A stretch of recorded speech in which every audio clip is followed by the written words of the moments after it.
Hello, ladies and gentlemen. Do you feel the power coursing through your veins? I sure do. Oh my gosh. Oh, say it with some fucking more enthusiasm. Anyway, Well, we have been a little bit late with things as of late. So yes, not enough I'm alcohol. trying. Not I'm enough trying to alcohol in these bring. dwarven veins. Gotcha. Um, today we have Unearthed Arcana, the thing I don't like, but I love to talk about and bitch about. But today we Which one have. is it, Mike? Talking or bitching? Fuck off. A little bit of Anyway, column A, a little bit of column column B, yes. B. Anyway, we have the Giant Soul Sorcerer from Unearthed Arcana. And yeah, it took me a little bit to calm down at something again. Like, I have the. Rachel can attest that I have a very knee jerk reaction to some of these things. Oh, that's putting it mildly. But anyway, this time they have Soul Sorcerer. Just kind of like Dragon Sorcerer from the player's manual, we have something specific for giants. Now, Well, technically, it's not for giants, but we think it should be. well, definitely I think it should be. And specifically, I think this should be something that is either connected with humans or in specifics the I'm gonna what they were labeled half giants, but the barbarians, not the barbarians. God damn it! The The Goliath, Goliaths, the Mike. Goliaths, the Goliaths. Close Yes, enough. the Goliath, which is a newer race that they recently came out It with. wasn't not much newer, but I mean, Well, we, yeah, anyway, newish. newish for the Okay. old people. Gotcha. Um, but what it is that I like about this, I'm going to tell you about what I like the most about it, is that you essentially choose your giant type, and it gives you a nice long selection, and it gives you spells and different abilities for each kind of race you take. If you choose Cloud Giant, first level spells are Fog Cloud, Mirror, Minor Illusion, third level's Invisibility, or upwards to Storm Giant to Shocking Grasp, Thunder Wave, and Gust of Wind. And that's kind of a nice little nod. And the further you go up, it actually makes significant, important distinctions between which Goliath type you've chosen. Like, say, for example, you had chosen a Storm Giant at level 6. Excuse me. At level 6, you immediately after you cast any of your Mark of Ordering spells, which are your specific spells, up to 3 creatures of your choice that you can see within 30 feet of you take lightning damage equal to your Constitution modifier. These don't really, I mean, like, if you're looking mechanically, they don't really add immense things to it, but they add a little bit of flavor and ability to change the environment and engagement. And that is kind of what, for me personally, what that little change, that little detail change, I think makes a huge, important Yeah. long But term. Mike, what about the people who are not Goliath who want to use this as a the means of becoming a sorcerer? Go suck my nuts. No, okay, the reason why I think it should be a locked class comes down to when you really look at any of D&D or any of these tabletop things, there should be a purpose or an advantage for picking classes. I think spell swords or blade singers were inherently focused to only be on elves or half elves, and I think that is a very important restriction that for certain for certain worlds.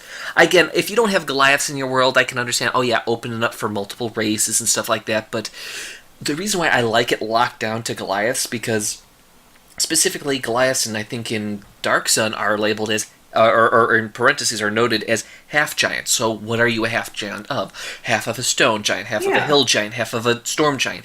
Because it actually would give more flavor to your characters. Because the thing is, this is inherently in your blood. Well, Yeah, it's ancestry. yeah, it's your ancestry. Well, That's entirely what this is built around. mm-hmm. The giant soul sorcerer thing is put forth as a prototype. Yep. Yeah, and for me, a Goliath is literally half human, half giant, or half essentially something half of giant. Well, So yeah, that, I mean, like this to me, would. that's the direct connection of so much power. Now, if they do, if here's another tip or hint of what I think should be done with this. It's very simple.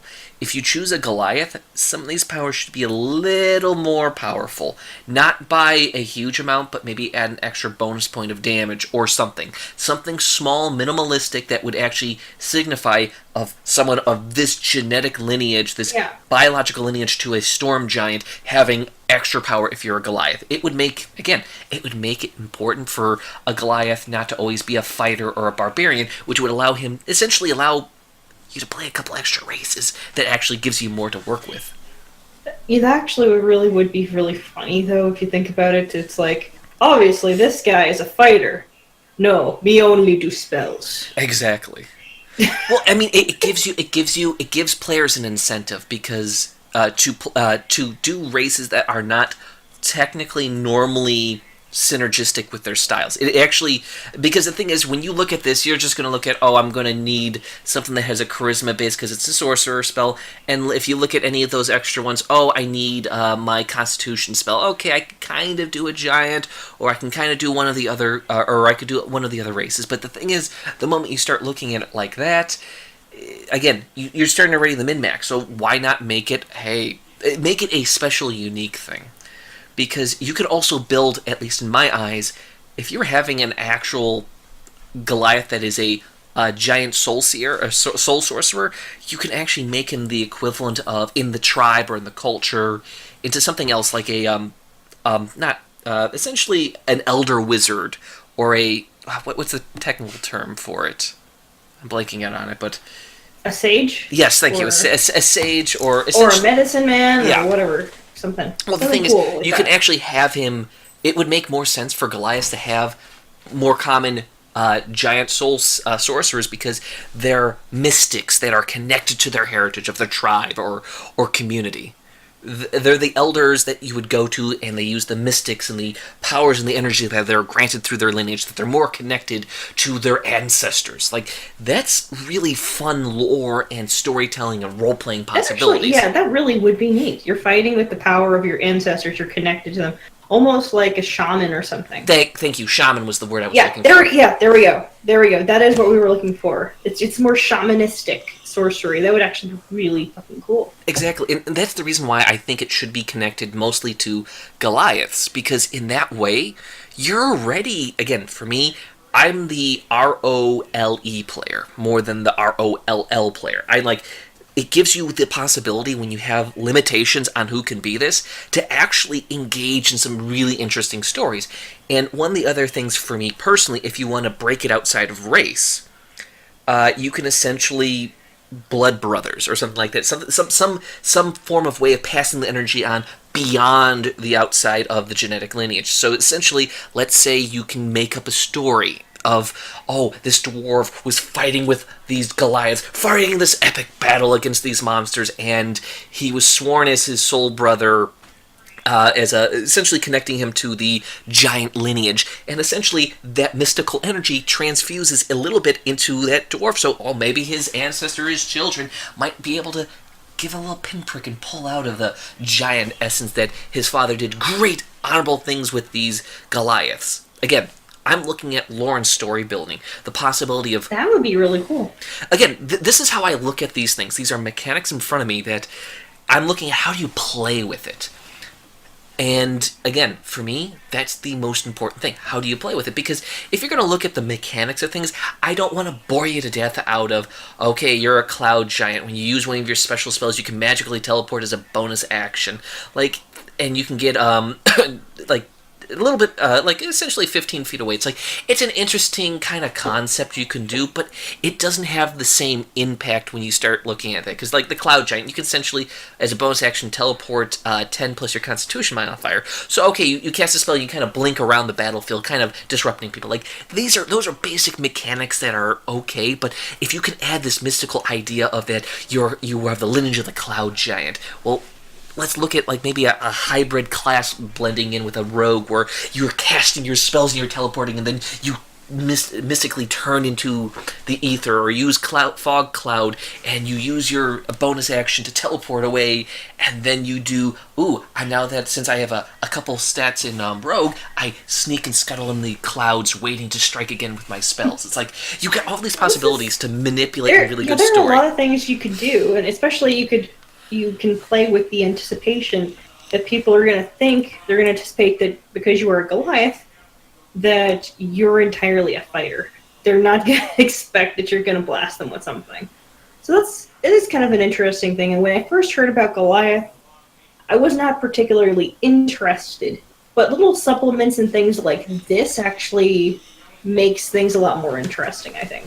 Yeah, I mean, and that's the thing, is that the reason why I'm very militant in the concept of locking it down to minimalistic races, because it gives you, again, you're equally defined by what you are, by what you aren't. So if everyone can be a giant sorcerer, it loses its kind of glimmer and interest, because if you have to have something that's the exception to the rule, like the dwarf guy I told you about, because that would be a cool thing to see a dwarf that is taking on his lineage. Again, it's a lot of little details. Now, if you want to get into the nitty gritty, the spells, you do got some interesting concepts of Rage of Fallen Ostroya, or something like that. At level 14, you gain the ability to channel the souls of your ancestors into physical form. When you start casting a sorcerer's spell on your turn, you expend a spell slot, you increase your size by 1, for medium to large, for example.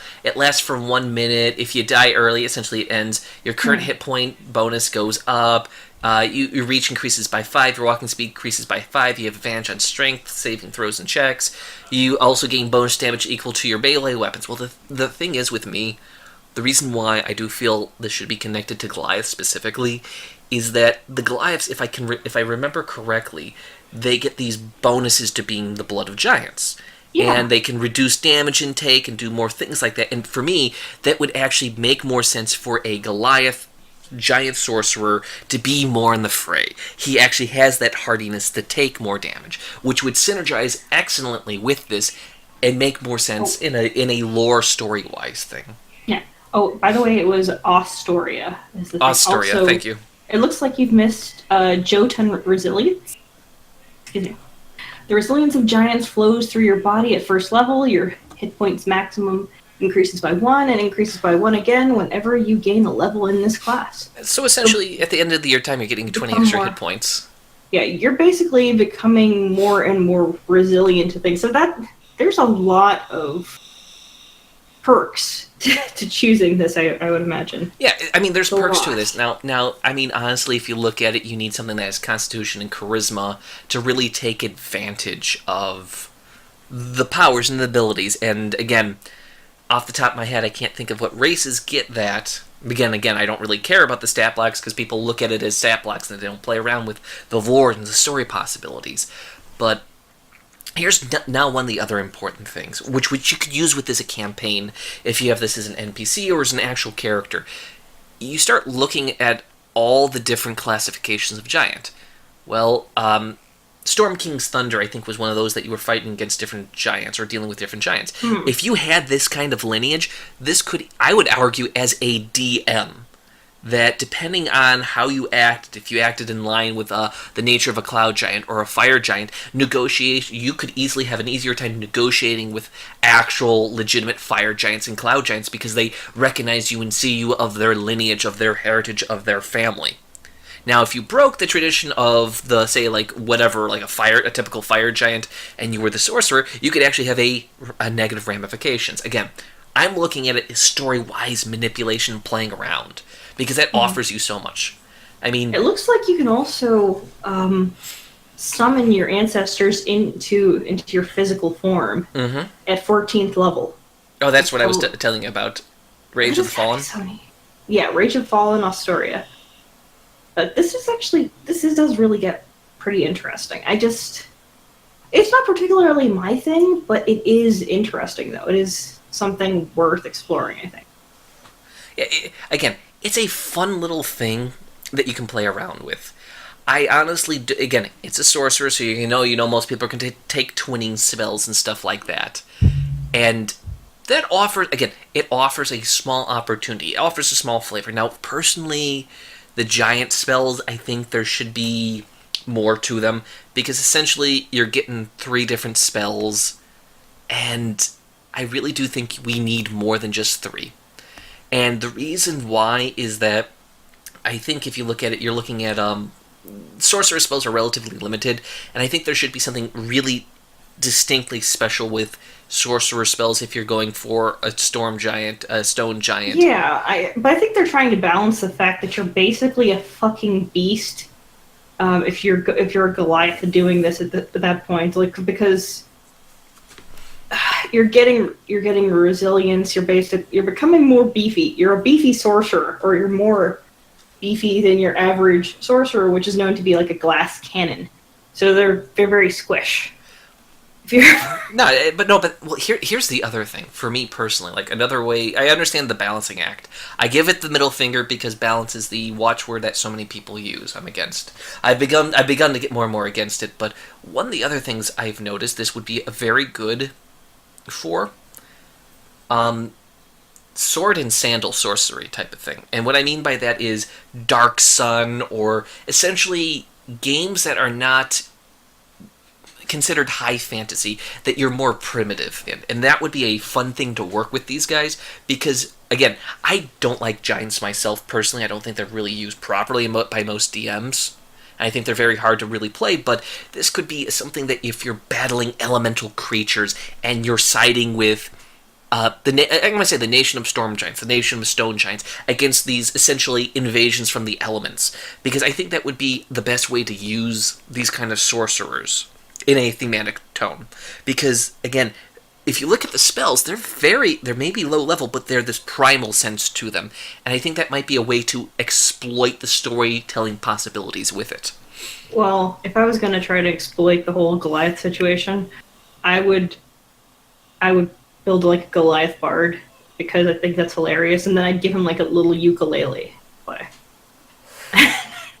And put a lot of points into performance. Oh my god. So he's just like fucking amazing at his ukulele. Just... Okay, Steven Universe. No. Or maybe give him like the triangle. He's just amazing with triangle, or like 2 rocks. Actually, that would probably... well, that could be the interesting way to actually do rock giant spells. Because it's entangle and resistance and spike growth. You literally, like, your sorcerer is taking these rocks, he's just smashing them together instead of using the components. He just starts smashing the rocks repeatedly together until it works. Yay, I did entangle! Yay, I did spike growth! And everyone's literally realizing, like, spike growth is no, he's just fucking smashing it, and the shards are going everywhere. The rocks are my friends. Yeah, this would be the class that I would take intelligence as a dumb stat to really play off a retarded, like a really idiotic sorcerer. And then he's just, like, somehow he manages to make the shit work. He's not sure how, but he makes it work. Like, somehow... Exactly. I mean, he'll be able to make everything, like, things explode, but for whatever reason, he can't identify shit. Perfect. He can't identify... Like... I just have a really strong hunch that I should do this.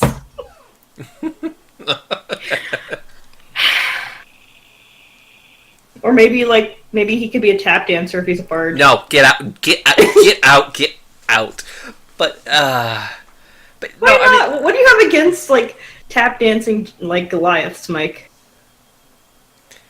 Do I need I bring up the bull that was a tap dancing ninja assassin?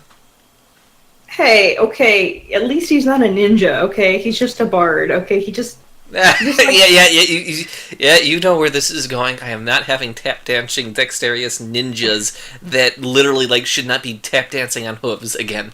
I didn't say he would be a ninja, I just said he would be tap dancing. Wasn't the one who created that character, if you remember. I do. I fucking do remember.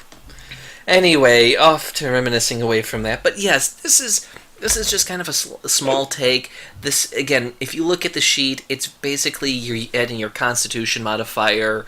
You're either moving longer, able to attack more people by just minimalistic things. It's little things that, again, are fine, but I don't think are the greatest thing. Like Stone Giant is my favorite one, which I don't like Stone Giants.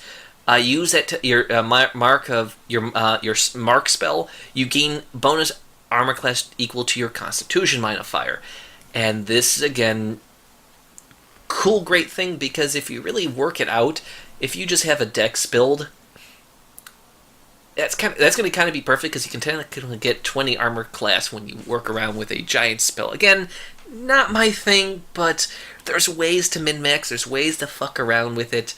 I still like my favorite one's the Storm Giant. You use your spell, and then like 3 people that you can see within takes your Constitution modifier worth of damage. Like, yeah, that's the person that's going to literally chip at like other enemies when they use their spells. Like, again, I look at working together, but that's just me. You know what would be really funny? Is if you were the Goliath sorcerer, but like everybody else in your party were like the smaller races, so like hobbits and gnomes and shit. And they just like piggyback ride, like you've got a big backpack. Okay, I did that with my goddamn halfling. I love him. Don't mess with my halfling. I'm just saying, like, the sorcerer, he's just got a big backpack, okay? And that's what happens. It would be funny though if you've got basically hobbits riding a Goliath who's riding a really fucking huge horse. That's just me. Well, I could see that working. So you've got a mount for your mount. Oh, God. Anyway, I think we've hit the extent of our giant slaying right now. Also, the reason we have been a little bit sporadic with things is just our schedules are crazy because of the summer work schedule has been crazy, but we will continue to put things out. We're going to try to, for at least 2 a month or more podcasts until the summer is over and things like calm the fuck down again. But anyway, thank you guys for joining us. Please tell me what you think. Tell us if you have any questions, comments, any advice. We've been doing this for a while. We know our things.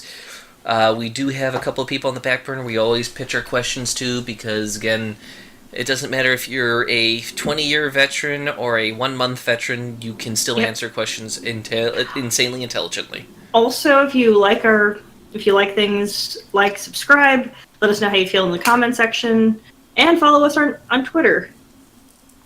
And all the things, yeah. Thank you guys, and good night. Bye.